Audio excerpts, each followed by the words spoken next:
Wala pa rin direktang epekto ang typhoon o bagyo na nasa labas ng bansa at kasalukuyang gumagalaw ito pahilaga papalayo ng Philippine Area of Responsibility o PAR. Ngayon magpapatuloy ang hot and dry weather bukas, dala pa rin yan ng high pressure area.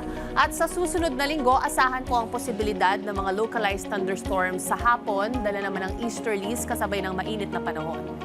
Bukas, mag-ingat po muli sa mainit na panahon sa hapon. Papalo po sa 45 degrees Celsius ang Cotabato City sa Maguindanao, habang ang Giwan Eastern Samar sa Iloilo at sa La Union, posibleng umabot sa 40 to 41 degrees Celsius, dyan din sa Coron, Palawan.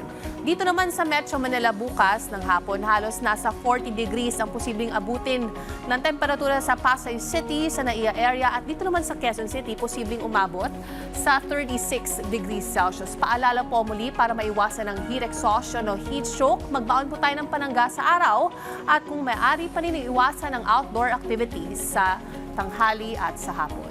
Ngayon, silipin na natin ang lagay ng panahon sa ilang mga pangunahing lungsod sa bansa.